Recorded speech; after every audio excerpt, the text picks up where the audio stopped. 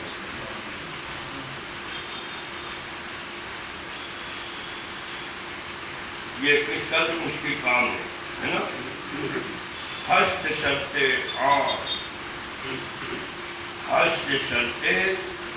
ضروری مثل تیغ و وہم سنا، گیر اول پس بشو قائم بجنگ بے دشمنا، بجنگ دشمنا. ہست شرط ضروری مثل تیغ و وہم سنا، گیر اول گیر اول پس بشو قائم بجنگ بے شمار، بے بجنگ دشمنا. ترجمہ: وہ 8 شرائط تلوار اور خنجر کی طرح ضروری ہے. پہلے ان سے مسلح ہو کر دشمنوں کے مقابلے میں ڈٹ جاؤ. تشریح: یعنی جس طرح ایک مجاہد میدان جنگ میں اسلحہ سے مسلح ہو کر دشمن کے مقابلے کے لیے جاتا ہے، اسی طرح سالک کو بھی ان روحانی اسلحے سے مسلح ہو کر راہ معرفت میں قدم رکھنا چاہیے. اس لیے کہ نفس کا تعلق جن دلچسپیوں اور خواہشوں سے ہے وہ ایسے مہلک دشمن ہے جو ہر لمحہ مسلح رہتے ہیں.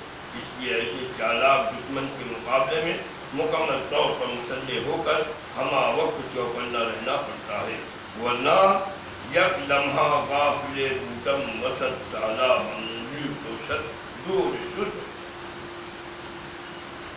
اگر اس میں ایک مسلح کیا ہے، مقابلہ کس کا ہے؟ دشمن کا ہے. کون سے دشمن ہے؟ نفس کا. ہم اپنے نفس سے مقابلہ کرتے ہیں، نفس ہمارا دشمن ہے. نفس کو مقابلہ کیسے کرو گے؟ جب ذکر میں زیادہ رہو گے، خاص الفاظ زیادہ کرو گے، ذکر خفی کرو گے، ذکر جلی کرو گے تو نفس کا تم مقابلہ کر سکتے ہو. نفس کا مقابلہ خود ہی کرنا ہے، اپنے آپ کو کرنا ہے. اور اس کا مقابلہ دشمن کیوں ہو جاتے ہیں؟ ساری دنیا کے لوگ سب دشمن ہو جاتے ہیں. ہاں، سب دشمن ہو جاتے ہیں. اس طرح وہ میدان ہے، جنگ میں رہتا ہے، مسلح رہتا ہے، وہ مجاہد رہتا ہے، اس کو مرد مجاہد کہتے ہیں. سمجھ آ گیا؟ کیونکہ خواہش چاہتی ہے کہ دنیا میں یہ کر لوں وہ کر لوں، ہے نا. لیکن اللہ والے جو اپنے لفظ کو نکل دیتی ہے، دنیا داری نہیں چاہیے. اللہ اور رسول کے حکم تعریف ہم اپنی دنیا کو بنائیے. جیسا کہ اللہ اور رسول نے حکم دیا ہے، ان کے حکم کے مطابق ہم دنیا بنائیں گے تاکہ دنیا میں بھی ایمان کی حفاظت ہو، ایمان کی شناختی ہو، ایمان کی حفاظت ہو. عمل بہت ضروری ہے. بعض الفاظ کرو گے تو پاؤ گے، ذکر خفی کرو گے تو پاؤ گے، ذکر جلی کرو گے تو پاؤ گے. یہ منزل پار کرنا ہے تو اجازت لے کر ہی جاؤ. سیکھنے کے لیے بیٹھو تو اپنے لیے سے اجازت دو اور لے کر جاؤ. تب یہ قدم اٹھاؤ. اس میں مرد مجاہد کو کامیابی و کامرانی ملتی ہے, دین کی مدد ملتی ہے, روحانی مدد ملتی ہے اور ہر طرح سے اس کو مددگار دین کے تصور میں مدد ملتی ہی رہتی ہے. تصور جتنا مضبوط رکھو گے اپنے دین کا اتنا ہی کامیاب رہو گے. نفس تم پر غالب نہیں ہوگا بلکہ تم نفس کو کچل دو گے. نفس پر تم غالب ہو جاؤ گے. کبھی جو بولی تھی وہ نہیں کرو گے بلکہ ہمارے پیر میں جو کہیں گے وہی کریں گے. سمجھ آ گئے؟ یہ جیسا کریں گے کہیں جیسا فرمائے ہم ویسا ہی کریں گے. سمجھ آ گئے؟ یہ اللہ اور رسول کا حکم رہتا ہے.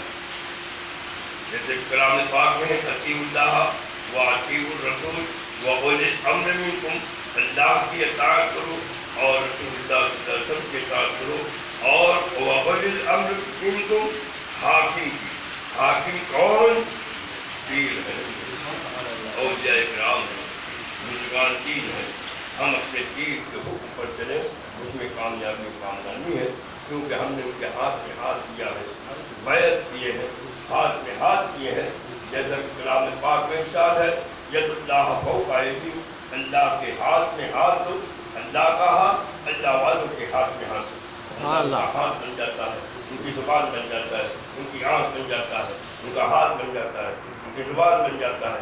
اس وقت ان کو ہاتھ میں کیا جاتا ہے پیر کے ہاتھ میں, تو پیر کے ہاتھ میں بظاہر تو ہاتھ پیر کا ہے, حقیقت میں اللہ ہی محمود ہے, وہی بندے سے اقرار کراتا ہے. اے بندے آج تمہارے گناہوں کو معاف کر دیا, تم نے تمام جتنے گناہ کے آج معاف ہو گئے, تم ایک دم پاک ہو گئے ہو.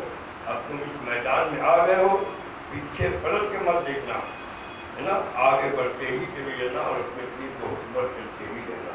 جیسا وہ حکم دیں گے ویسا کرو گے, اس میں کامیاب ہوں گے.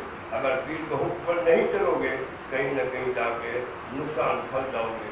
اور ہاں یہ اہم بات ہے, اس کو دھیان رکھ کے رکھنا, کیونکہ پیر کی اطاعت پیر کی اتباع ہم پر واجب ہو جاتی ہے. اور یہ میدان کو پار کرنا ہے, اس میدان کو جیتنا ہے, تو اپنے پیر کے تصور میں رہ کر اور اللہ کا ذکر کرو گے, ان میں ہر لمحہ تم کو کامیابی کامرانی ملے گی اور قدم تمہارا قدم کے لیے کامیابی اور منزل مقصود تک پہنچائیں گے. کیونکہ پیر ہر وقت ان کی ساتھ میں رہتے ہیں. سمجھ آ گیا؟ اچھی سے سمجھ آ گیا؟ ہاں. گر کنی ان جنگ اکبر بادشاہ تنزیل قوی فتح باقی در سی در شہر دل سلطان شبی. ترجمہ, ہر وقت دل کو مضبوط رکھو, ہر وقت دل کو مضبوط رکھو. اگر تم یہ جنگ اکبر لڑنا چاہتے ہو, اس طرح تم کامیاب ہو کر شہر قلب پر بادشاہت ہو. تشریح خلاصہ کیا؟ نفس کے ساتھ جہاد کو حدیث پاک میں جہاد اکبر فرمایا. نفس کے ساتھ جہاد کو حدیث پاک میں میرے آقا صلی اللہ تعالی علیہ وسلم نے فرمایا کہ وہ جہاد اکبر ہے. اس جہاد میں شرکت کرنے کے لیے جس قدر قوی قلب کی ضرورت ہوگی وہ بھی ظاہر ہے کہ اس کی ہر وقت ہر لمحہ عزم کے جذب کے ساتھ یقین میں مستحکم کے ساتھ اس جنگ کو لڑنا ہے. کسی بھی مرحلے پر نفس کی خواہشات کے سامنے نہ جھکنا, بس یہ تصور کر لینا حوادث کتنے ہی ہمت شکن ہوں, جنوں کا حوصلہ بھی کم نہیں ہے. جنوں کا حوصلہ بھی کم نہیں ہے. حوادث کتنے ہی ہمت شکن ہوں, ہمت کو توڑتا ہے حادثہ. جنوں کا حوصلہ بھی کم نہیں ہے. حوصلہ باندھے رہو گے, حوصلہ بلند کرو گے, ان کو مدد ملنا شروع ہو جائے. سمجھنا کیا؟ بس اسی طریقہ کار پر عمل کر کے تم حکومت قلب پر حکمرانی کر سکتے ہو اور اس کو مرضیات رب کی مرضی کے مطابق چلا سکتے ہو, کیونکہ تمام دار و مدار قلب کی اصلاح پر ہی ہے. جس نے اس پر قابو حاصل کر لیا وہ کام کا ہوگا, اور جو قلب کی خواہشات سے مغلوب ہوگا وہ کام سے بے کام ہوگا.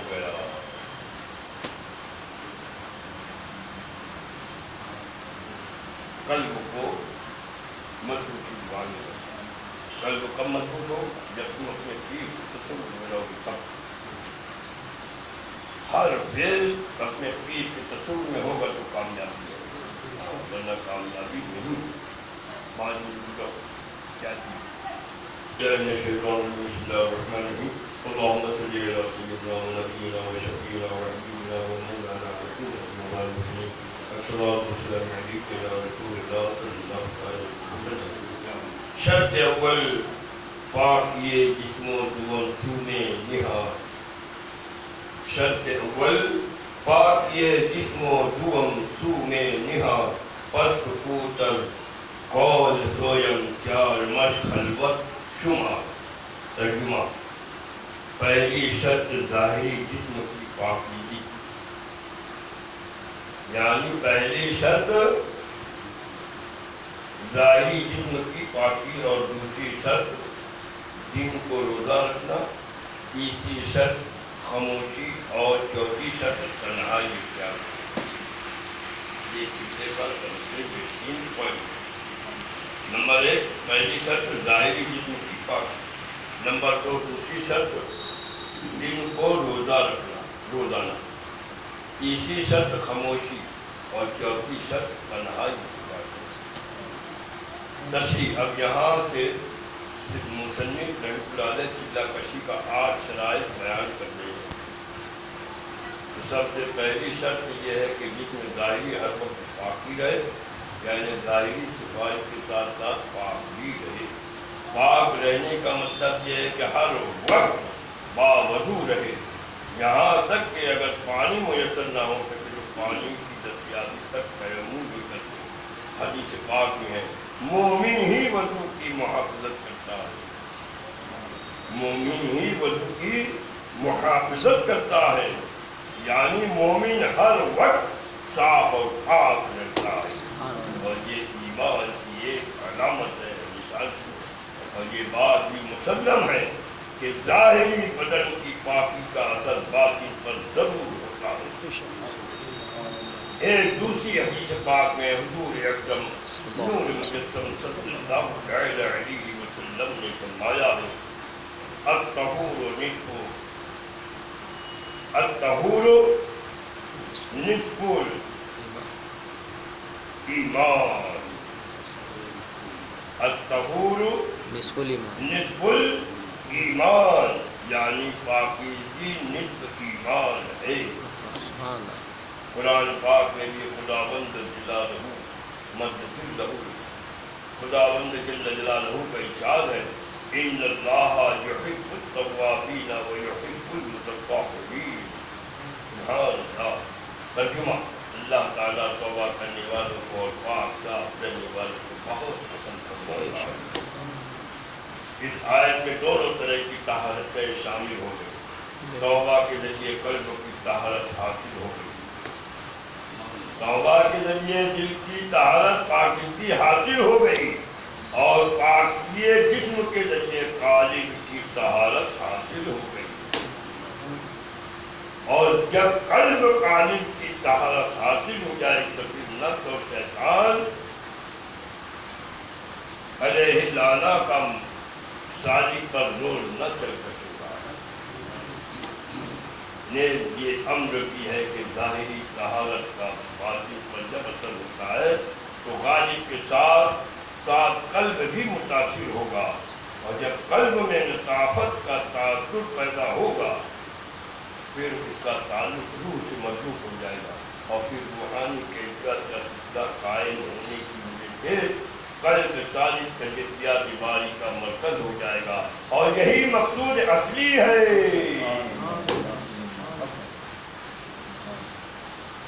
دوسری شرط یہ ہے، یہ پہلی جو شرط بتائی ہے، اب یہ دوسری شرط. دوسری شرط یہ ہے کہ ہمیشہ روزہ رکھیں. پہلی شرط کیا ہے؟ باقی ہے نا. دوسری شرط یہ ہے کہ ہمیشہ روزہ رکھیں. افطار اور سحر کو معمول لائے تاکہ مطابق سنت ہو، لیکن دونوں مواقع پر غذا کا استعمال بقدر کفایت ہی کرے، اس لیے کہ غذائے ظاہری سے نفس کو تقویت حاصل ہوتی ہے، اور جب نفس قوی ہوگا تو اس کے اثرات بھی غالب ہوں گے۔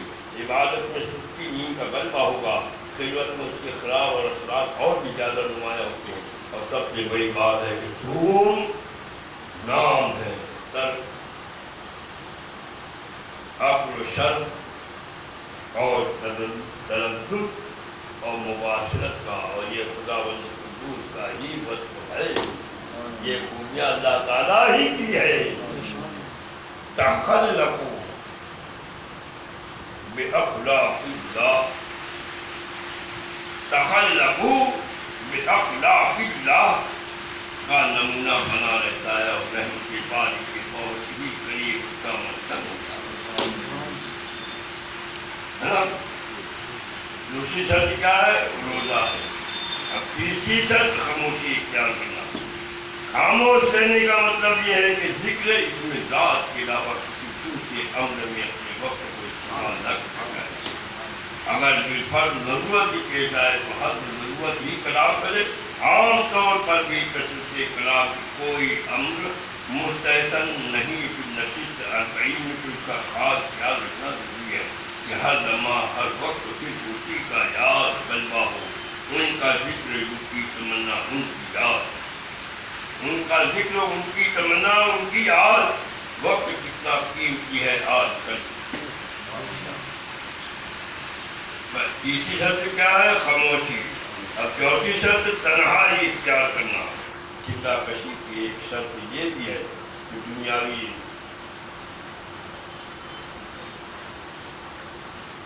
علائق سے قلب کو فارغ کر کے صرف ذات واحد کی یاد میں منہمک ہو جائے، کیونکہ اگر تنہائی اختیار نہ کی جائے گی تو خیالات میں یکسوئی پیدا کرنا مشکل ہے۔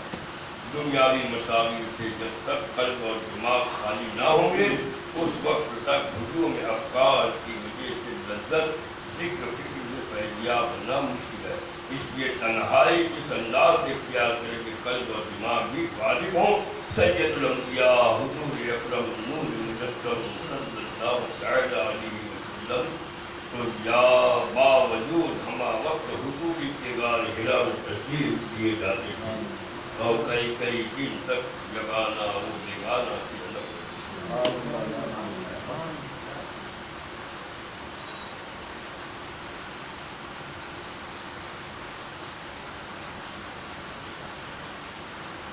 ربط دائم ہم ربط دائم پنچمی شد نفی خاطر بادت این آمدہ شرط سسم ربط دل دان ہفتمی۔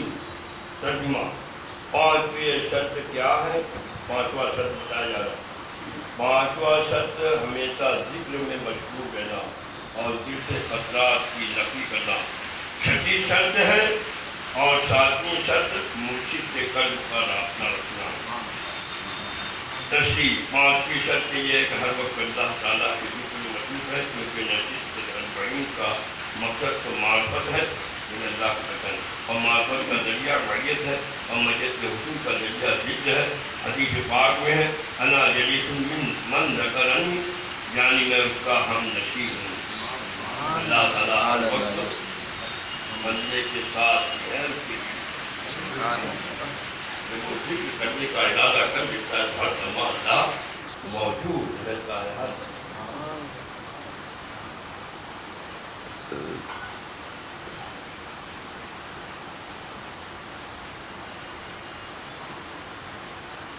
جو میرا ذکر کرے اس کے علاوہ قرآن اور احادیث دیگر میں بھی ذکر کے فضائل موجود ہے، اس لیے ذکر کے ذریعے جس قدر بھی قربت حاصل کر دی جائے بہتر ہے۔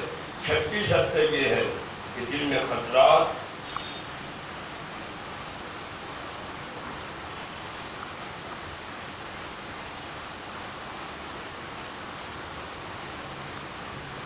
بساوت کے آنے کو روکے۔ کیوں؟ کہ خطرات اور وسوسے قلب کو تاریک کرتی ہیں اور اس سے قلب دماغ میں پراگندگی پیدا ہوتی ہے، جس سے شیطان کو اپنے تاثرات پھیلانے کے مواقع حاصل ہو جاتے ہیں اور وہ اپنے مقاصد کے ذریعے سالک کو مقصد اصلی سے بہت دور پہنچا دیتا ہے۔ ساتویں شرط یہ ہے کہ قلب کا رابطہ شیخ سے رکھے۔ اس اعتقاد کے ساتھ شیخ صفات خدا بندی کا مظہر ہے اور ذات اہمیت کا فیضان بواسطہ شیخ میرے قلب پر ہو رہا ہے، اور خدا بند تعالیٰ نے شیخ کو میرے اوپر نگراں بنایا ہے اور اسی واسطے کے ذریعے معرفت ذات تک رسائی ہو سکتی ہے۔ یہ تمام تصورات ذات شیخ سے منسلک رکھے، اس کے بعد انشاءاللہ تعالیٰ فیضان باری کا دروازہ کھل جائے گا۔ سبحان اللہ۔ شرط ہستم ترک الفاظ، شرط ہستم ترک اغراض از قضائے کی بگاڑ، شرح کردم شرط قیمت ہائے ہر جب یاد ترجمہ۔ آٹھواں شرط یہ ہے کہ اپنی تمام خواہشات کو حکم خدا کے سپرد کر دے۔ میں نے سیدھے میں بیٹھنے کی شرائط بیان کر دی ہے، ان کو یاد رکھو۔ کا خلاصہ آٹھویں شرط جو سب سے آخری ہے، یہ سب شرائط سے اہم بھی ہے کیونکہ اس کا تعلق ایمان کی ان کیفیات سے جن کو حق اور معبود کے علاوہ کوئی نہیں جان سکتا، اور وہ آٹھویں شرط یہ ہے کہ سالک کے طریقے کے لیے ضروری ہے کہ حکم خداوندی پر جانی فیصلہ تقدیر پر بالکل یا داخلی رہے اور اس بات کا یقین کامل کرے فعال لما یرید، صرف اسی ذات سے اہمیت ہے اور جو خود اس کی طرف سے ہو رہا ہے وہ میری منشا کے مطابق ہے۔ کسی قسم کی ناگواری کا ہلکا سا شائبہ بھی دل میں نہ لائے۔ اللہ تعالیٰ حکیم مطلق ہے، ان کی مصلحتوں کو ذہن انسانی نہ سمجھ سکتا ہے اور نہ سمجھ سکتا ہے، اس لیے بظاہر خلاف منشا امور میں بھی سر تقدیر خم کرے۔ ترک اغراض کا یہ مطلب نہیں کہ پروردگار سے دعا اور مناجات کا سلسلہ منقطع کر دی جائے، مطلب دعا کرتے رہنا اور دعائیہ اشعار سے اور دعا کرتے رہنا، بلکہ اس کی بے نیازی کے سامنے اپنی نیازمندی کا اظہار کرنا ہمیشہ ضروری ہے۔ اور جو بھی اس دربار سے بھی ٹوٹ جائے اس کو سر آنکھوں پر رکھ کر اظہار تشکر ضروری ہے، دنیا طلبی نہ کرے۔ مصنف نے قبلہ کشی کی تمام صلاحیت مختصر اور جامع انداز میں بیان کر دی ہے۔ سالک کے لیے ان کا خیال رکھنا ضروری ہے اور ان پر پابندی کرنا بھی ضروری ہے۔ اب یہ 8 شرائط ہو گئے، اگر اس شرط پر تم ڈٹ جاؤ گے تم مکمل سالک ہو جاؤ گے۔ اللہ تعالیٰ الفاظ